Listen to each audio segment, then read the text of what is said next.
Hoje é dia. Que dia é hoje? Que dia do mês? Dia 7 de junho de 2015. Há exatamente 17 anos atrás, no dia 7 de junho de 1998, a nossa igreja era organizada. Exatamente há 17 anos atrás, nós estávamos aqui organizando a igreja presbiteriana do bairro Árvore Grande. 17 anos a se passar pela graça, pela misericórdia do Senhor.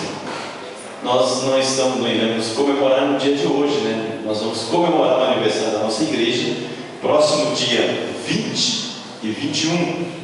Próximo dia 20, às 19h30, dia 21, às 9 horas da manhã, escola dominical, e às 19 horas, culto de adoração a Deus, e estará conosco o reverendo Efraim dos Santos, estará conosco no próximo dia 20 e 21, daqui 15 dias. Nós comemoramos hoje porque 8 dias atrás nós estávamos ainda encerrando as programações do mês da família. Nós queríamos fazer 2 programações em seguida. Então, fizemos o encerramento semana passada, esteve conosco o reverendo Joel, e de hoje a 15 estará conosco o reverendo Efraim, no sábado e no domingo, trazendo a palavra do Senhor, e culto de gratidão a Deus, de louvor a Deus, pelo 17º aniversário da nossa igreja. Já se passaram 17 anos. E hoje eu estava pensando à tarde, relembrando aquele dia, o culto da noite, quando foram ordenados e investidos os presbíteros e os diáconos da igreja, 17 anos atrás, aqui a comissão de organização, nomeada pelo presbitério Sul de Minas, na escola dominical da Assembleia, a eleição e no culto à noite, 17 anos atrás, e louvado seja o Senhor, porque Deus é o Deus que sustenta, o Deus que tem abençoado, o Deus que tem fortalecido a igreja nesta caminhada. Com certeza, no dia 20, no dia 21, nós vamos fazer um pouquinho da história da igreja, trazendo para os irmãos. Muitos estavam aqui naquele dia, no dia 7 de junho de 98. Alguns chegaram depois, então estarão participando também e vendo um pouco da nossa história. Louvamos a Deus pela sua graça, pela sua fidelidade para conosco. Nós vamos abrir a palavra do Senhor no livro do profeta Joel, capítulo de número 2, verso de número 12 ao verso de número 17.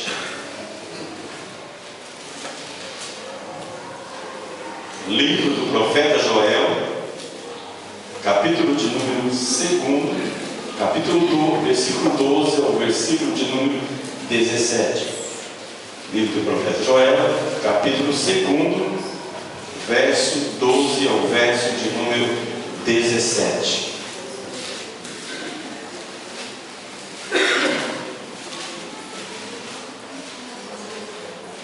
Livro do profeta Joel, capítulo 2, verso 12 ao verso de número 17. Vamos ver? Todos juntos, em uma só voz, esse texto da palavra do Senhor. A misericórdia do Senhor. Leão.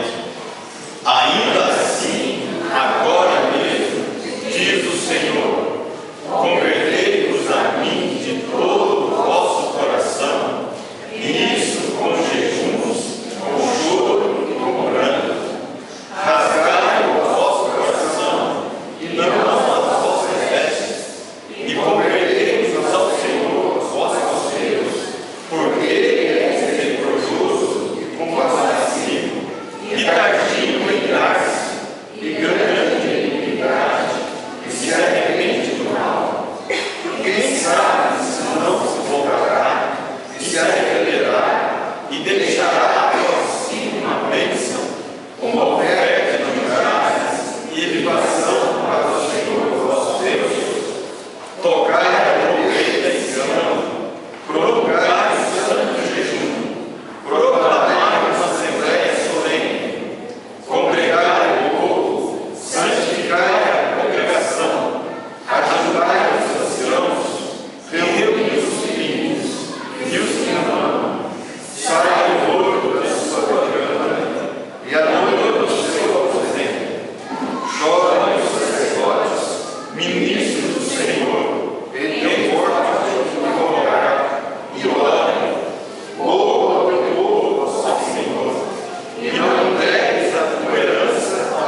necessidade da igreja. A igreja está completando 17 anos de organização, de história, 20 e poucos anos. Qual é a maior necessidade da igreja do Senhor Jesus? Qual é a sua maior necessidade? A maior necessidade da igreja é Deus. Como? A igreja não tem Deus? Claro que tem. A igreja necessita da presença, da direção, da orientação de Deus sobre a sua vida. Deus chamou a igreja, Deus chama a igreja do mundo, Deus trabalha na vida da igreja, e Deus envia a igreja de volta ao mundo para testemunhar, para ser luz do mundo. O texto que nós lemos, Deus está falando com o profeta, está dirigindo ao povo de Israel, o povo de Deus, e a igreja do Senhor é o povo de Deus. O apóstolo Pedro diz que vós sois a raça eleita, né? Sacerdócio real, nação santa, o povo de propriedade exclusiva de Deus. E nós somos o povo de Deus, o povo redimido, comprado, purificado pelo sangue de Jesus. E esse povo de Deus foi chamado por Deus para servir a Deus, para glorificá-lo e adorá-lo para sempre. Mas a igreja do Senhor Jesus também foi chamada para fazer diferença, para influenciar, para levar a mensagem, para proclamar as boas novas do reino. Em primeiro lugar, nós somos chamados para adorar a Deus, para servir a Deus. Mas como missão, a igreja tem a missão de anunciar, de proclamar, de levar a mensagem do Evangelho. A igreja foi chamada do mundo, foi tirada do mundo, e por isso a igreja não pode ser igual ao mundo, tem que ser diferente. A igreja não pode acostumar com o mundo e nem mesmo acostumar com o pecado, porque o pecado atrai a ira de Deus, o pecado provoca o juízo de Deus, e o profeta Joel está dizendo no versículo 15, ele diz: tocai a trombeta em Sião. Quando se tocava a trombeta, era para anunciar alguma coisa que estava acontecendo, alguma coisa que era necessária. E ele está dizendo, mostrando ao povo, que o povo deve voltar para Deus. Por que nós precisamos de Deus? E o que estava acontecendo, o povo tinha necessidade. E quando nós lemos o verso 1, capítulo do 2, do verso 1 até o verso 11, nós vamos encontrar a necessidade. O povo estava passando por uma situação de crise, enfrentando uma crise, e aí eles estavam necessitando da presença de Deus. O nosso país enfrenta algumas lutas, alguns problemas, ou muitos problemas, mas nós, como igreja do Senhor, nós precisamos da presença de Deus, porque nós precisamos fazer a diferença. Ser um povo separado, um povo redimido, um povo comprado, e nós devemos andar, queridos, em santidade de vida. O povo de Deus é um povo diferente, anda comprometido com o Senhor Jesus em uma vida separada, uma vida diferente, uma vida transformada, uma vida nova. O povo de Deus é um povo que foi redimido. E Deus, nós cantamos o primeiro hino falando sobre a santidade de Deus. Os irmãos escolheram um cântico que falava sobre a santidade de Deus. O texto que o nosso irmão, o presbítero Éder leu, fala sobre quando Isaías se depara com a santidade de Deus. E Deus, queridos, continua sendo santo hoje. Deus não mudou. E Deus tem chamado o povo para viver em santidade de vida. E a maior necessidade que nós temos de Deus é quando nós reconhecemos que nós vivemos uma crise, no sentido de vida cristã. Muitas vezes falta aquela consciência espiritual, falta aquela maturidade de viver na presença de Deus. A vida cristã não se resume no domingo à noite. mas se resume em um cotidiano todos os dias. Vida de santidade no trabalho, vida de santidade na escola, vida de santidade no emprego, vida de santidade no namoro, vida de santidade no noivado, vida de santidade no relacionamento familiar, vida de santidade em todos os momentos das nossas vidas. E a igreja necessita de olhar para Deus e ter essa consciência que ela precisa caminhar espiritualmente diante de Deus, de uma vida espiritual. Mas muitas vezes também, queridos, falta o fervor espiritual, muitas vezes nós estamos cansados com as coisas de Deus. Muitas vezes as coisas de Deus parecem até enfadonhas, mas nós não cansamos e temos um entusiasmo muito grande pelas coisas do mundo.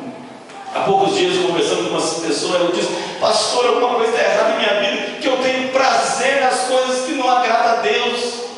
Eu disse: você precisa tomar uma nova vida, porque o Salmo 1 diz que antes do prazer daquele que serve ao Senhor está na lei do Senhor, e na sua lei medita de dia e de noite. Nós temos, queridos, que ter fervor espiritual, alegria pelas coisas do Senhor, alegria para ter uma vida de oração. A reunião de oração, querido, não pode ser um peso, mas é um privilégio de estarmos orando, intercedendo, colocando no altar de Deus as nossas vidas, as nossas necessidades. Não orar só quando a situação está complicada. Muitas vezes nós só buscamos a Deus quando as portas estão fechadas. Nós buscamos a Deus quando a situação está crítica, quando aparece um problema de enfermidade, quando aparece um problema na família. Mas nós temos que ter uma vida de oração constante diante de Deus. A oração não é só para a liderança da igreja, tem que começar com a liderança, mas é para toda a igreja. Buscar Deus em oração, a alegria e o prazer de estudar, de conhecer a palavra de Deus, é buscar e estar caminhando diante de Deus, mas é também querer ter uma vida pura diante do Senhor, os pensamentos, uma vida no altar de Deus. Nós precisamos ter esse compromisso com Deus. Também não podemos deixar de lado a falta do amor nos relacionamentos, de estarmos vivendo uma comunidade, uma igreja que fala do amor, mas que vive o amor. Muitas vezes é fácil falar: eu amo meu irmão, eu gosto do meu irmão, mas é preciso que ele demonstrar isso na prática. E esse é o desejo, por isso que a maior necessidade da igreja é de Deus, porque quando Deus está presente, essas coisas são preenchidas, essas coisas vão estar se complementando. Mas é necessário também um compromisso na fidelidade para com Deus. Compromisso, queridos, com os votos que nós fizemos. Cada um de nós, no dia da nossa profissão de fé, no dia da nossa ordenação, no dia que nós assumimos um cargo, nós fizemos um voto de fidelidade para com Deus, fidelidade na fé, fidelidade no compromisso, fidelidade no sustento da igreja. E muitas vezes nós não cumprimos. Nós estamos deixando isso de lado. Nós temos deixado de fazer aquilo que Deus tem colocado diante de nós. E nós necessitamos de Deus, porque nós vivemos uma crise, não olhando lá fora, mas dentro de nós, da nossa vida espiritual, do nosso compromisso com Deus, do nosso prazer em estar na casa de Deus. Às vezes nós cantamos: o meu prazer é estar na sua casa. Mas para chegar aqui, só Deus sabe como que vem. Ou tem compromisso, eu tenho que ir. Senhor, mas é prazeroso estar diante do Senhor. Mas nós necessitamos de Deus. A maior necessidade nossa de Deus é quando nós vemos que precisamos nos voltar para o Senhor. O texto vai nos dizer, versículo 12: diz o Senhor: convertei-vos a mim. É um caminho de volta, é estar diante do Senhor. É o momento, querido, de virar as costas para o pecado e voltar e olhar para o Senhor. Não é apenas um retorno à igreja, mas é buscar o Senhor de todo o coração. Nós vemos quando Jesus caminhava, os fariseus amavam muito a religião, mas não amavam a Deus. Estava apegado aos costumes religiosos, mas não tinha a comunhão com Deus. E a nossa maior prioridade na vida tem que ser ter uma vida na presença de Deus. Prioridade na nossa vida. Quando perguntaram para Jesus qual é o maior mandamento, ele diz: amarás o quê? O Senhor teu Deus, de quê? Parou por aí, irmãos? Não vai mais? Amarás o Senhor teu Deus?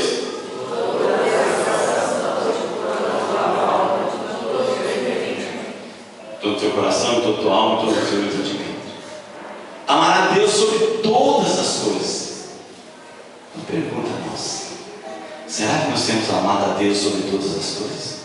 Ou será que as outras coisas têm ocupado o lugar de Deus na nossa vida? Será que Deus tem sido primeiro? Será que nós temos colocado Deus em primeiro lugar? E diz: convertei-vos a mim, volte para o Senhor. E nós precisamos voltar para o Senhor, estar fazendo o querer do Senhor, amando o Senhor, para depois fazer a obra do Senhor.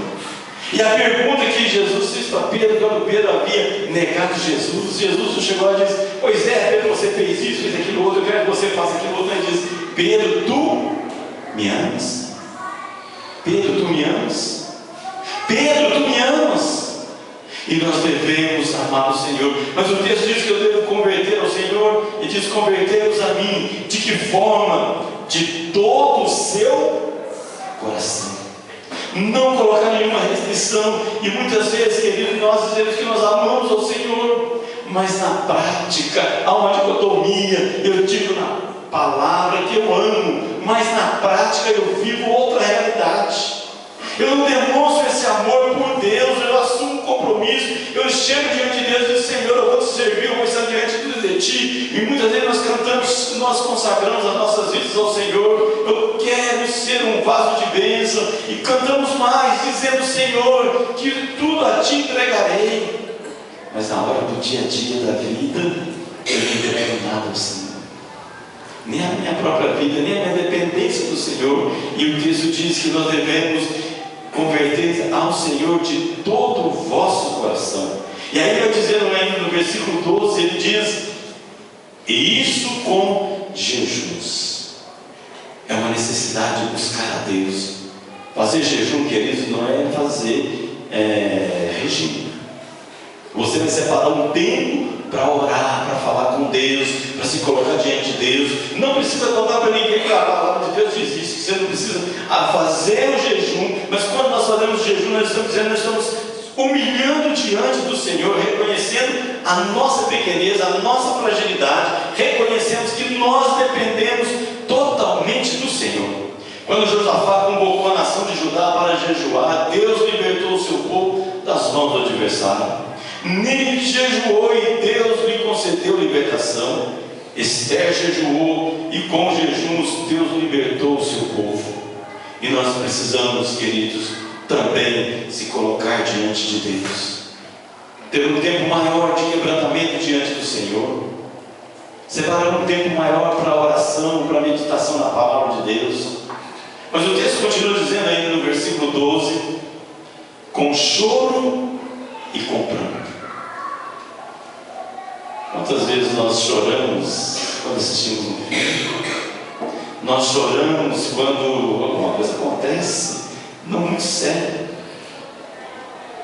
Qual foi a última vez que você se prostrou diante do Senhor e chorou diante de Deus, dizendo: Deus, eu estou aqui diante do Senhor, chorando, diz o texto, com choro e com pranto, chorando diante do Senhor, chorando pela sua família diante de Deus, chorando pela sua vida espiritual diante de Deus, clamando ao Senhor. E quando nós olhamos na palavra de Deus, nós vemos Neemias chorando pela situação do povo que estava vivendo de maneira desonrosa. Nós vemos que Jeremias chorou quando viu que a nação estava sendo oprimida pelos inimigos, as crianças jogavam na rua. Pedro chorou quando ele negou Jesus. Será que nós temos chorado diante de Deus? Será que nós temos colocado nosso coração diante do Senhor e clamado a Ele? O texto continua dizendo, diz aí: rasgai o vosso coração e não as vossas vestes. Nós precisamos nos voltar para o Senhor, não apenas como encenação, apresentando ao Senhor, mas rasgando o nosso coração, reconhecendo a nossa fragilidade, o nosso pecado, a nossa miséria. E quando ele diz uma vez que não é apenas para apresentar, não é uma encenação, porque Deus não se impressiona, Deus não fica impressionado com os nossos gestos, Deus não se impressiona com as nossas palavras bonitas, Deus não se emociona porque eu de repente estou fazendo o que é errado diante de Deus, mas é sinceridade no altar do Senhor. E ele ainda diz: convertei-vos ao vosso Deus. Há um chamado de Deus, é urgente, é agora mesmo, é no momento que nós devemos estar se colocando diante do Senhor, se quebrantando na presença de Deus. A maior necessidade da igreja é de ter uma vida comprometida com Deus, no altar de Deus, reconhecendo que se não tivesse compromisso com Deus, a vida cristã vai ser um peso, vai ser uma tortura, não vai dar para caminhar, porque se Deus não for prioridade na vida, as outras coisas começam a tomar o lugar de Deus, elas vão preenchendo o lugar de Deus, e você vai ter mais tempo para as outras coisas, e vai deixando Deus de lado, e vai deixando Deus para a sobra, vai deixando Deus para o resto.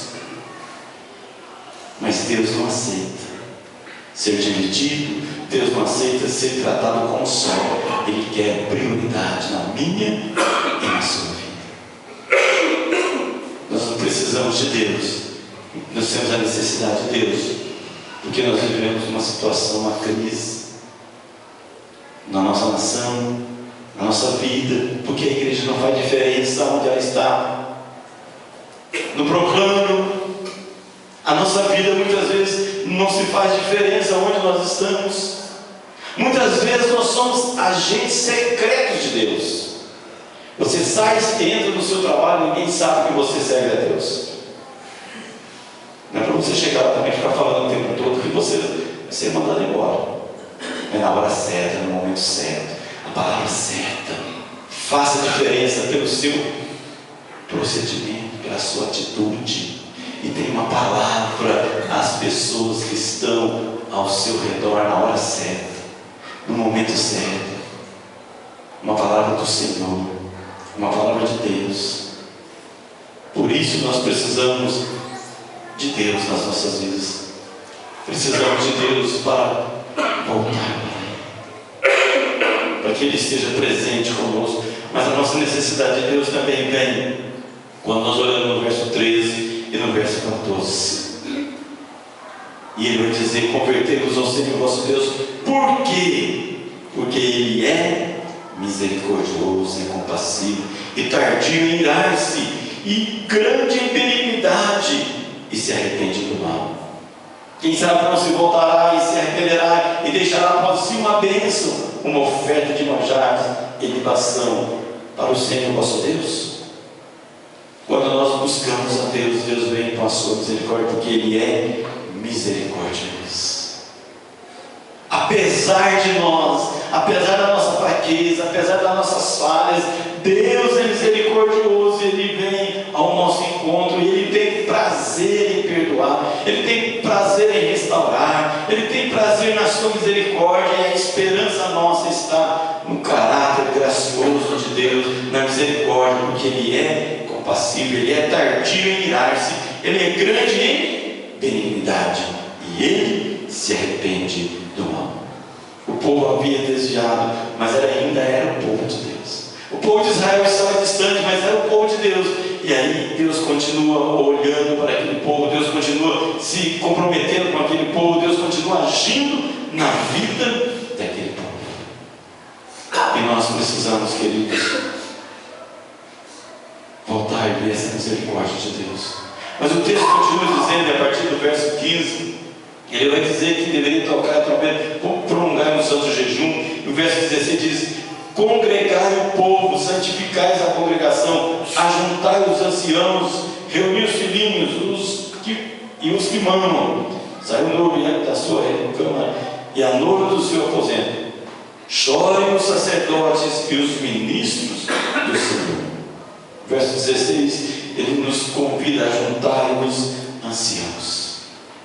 Ele mostra que a liderança deve estar buscando ao Senhor, porque Deus é misericordioso, mas cabe à liderança a responsabilidade de estar conduzindo a igreja, o povo de Deus. A liderança vai à frente, a liderança é o exemplo, a liderança é o testemunho, a liderança tem a sua responsabilidade. Ele diz que deveria juntar os anciãos, eles precisavam estar puxando a fila, indo à frente, levando o povo à presença de Deus. A nossa responsabilidade, mas também os jovens, os filhinhos e as crianças, todos deveriam estar voltados para o Senhor. Por isso, queridos, a igreja tem necessidade da presença do Senhor. E quando Deus assim o faz, Deus age na vida da igreja. Quando a igreja busca, quando o povo de Deus sempre buscou a Deus, quando o povo de Deus sempre se prostrou diante do Senhor, em momento algum na história, Deus encolheu a sua mão para não abençoar o povo. Todas as vezes que o povo se prostrou diante de Deus, reconheceu que precisava de Deus, que falou com Deus, mesmo quando estavam distante de Deus, Deus sempre estendeu a sua mão e abençoou o povo. A partir do verso 18, nós vemos, e se nós tivéssemos tempo para ler, nós iríamos ver que Deus é o Deus que restaura, Deus é o Deus que age, é o Deus que traz a sua graça. Que aquele povo estava passando por necessidade, Deus trouxe fartura. Aquele povo estava vivendo por opressão, e Deus trouxe libertação. Aquele povo estava passando por seca, e Deus trouxe chuva abundante. Ao invés de prejuízo, houve restituição. Ao invés de vergonha, houve louvor.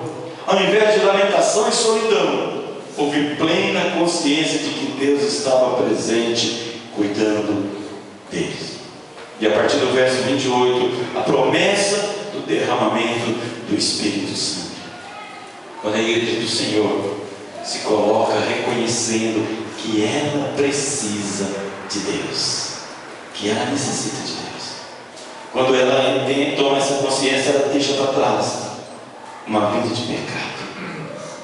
Ela não se vai adaptar ao pecado, ela não vai acostumar com o pecado, mas ela vai viver uma vida de santidade na presença de Deus. E Deus vai derramar as suas bênçãos, a sua graça. Deus vai derramar o seu cuidado sobre a igreja. Eu quero convidar os irmãos, neste mês de aniversário da nossa igreja, o maior presente que eu e você precisamos é de estar comprometido com Deus.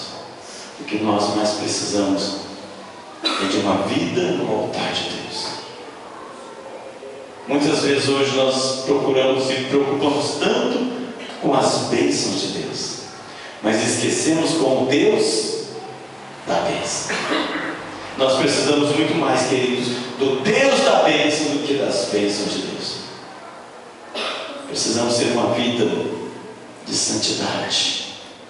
Precisamos ter uma vida acima de todas as coisas e fazer diferença aonde Deus colocou. Há 17 anos atrás, essa igreja foi organizada não por vontade do homem, não por projeto de homens, mas porque Deus tinha um projeto na vida desta igreja. E por isso ela continua caminhando, porque não são homens que sustentam essa igreja, mas é Deus. Não são projetos humanos que mantêm essa igreja, mas é Deus. E se Deus colocou essa igreja neste lugar, é porque Deus tem um projeto na vida dessa igreja.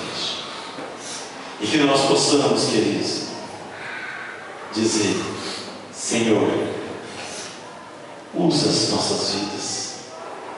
Nós queremos ser porta-voz das boas novas, de anunciar o teu evangelho transformador para vidas que estão caminhando sem esperança de vida eterna.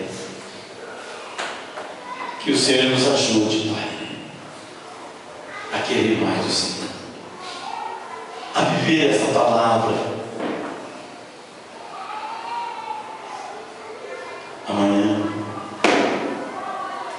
no seu trabalho, na sua faculdade, a viver essa palavra no seu lar, a viver essa palavra aonde você estiver, a viver esse compromisso de mais de Deus. Eu quero mais de Deus, mais da sua presença, mais da intimidade com o Senhor, mais da sua palavra. Tenha um tempo maior, queridos, e ore neste mês pela vida da igreja, assim como você orou no mês de maio pela família. Eu tenho certeza que quando é família nós oramos mais, mas ore também pela igreja, que Deus dá a graça de estarmos reunidos nela. Interceda pela igreja, interceda pelo conselho, interceda pela liderança da igreja, interceda pelos pastores, coloque diante do Senhor, clame a Deus, peça ao Senhor que Ele esteja abençoando a sua vida, e dizer a Deus: me dá prazer de estar na tua casa. Como diz o salmista: alegrei-me quando me disseram, vamos. Oh, maravilha! Eu não vejo chegar domingo. Nós vemos isso na vida das crianças. Eu levanto cedo, vim para o domingo, vim para a escola dominical, vim para o culto à noite, para estar na casa do Senhor. Que essa alegria da vida das crianças também contagie os nossos corações. Eu não vejo a hora de estar lá servindo ao Senhor. Mas enquanto eu não chego lá, eu vou continuar servindo ao Senhor durante a semana, onde Deus me colocou. Eu e você precisamos mais e mais de intimidade com Deus. Que Deus nos abençoe.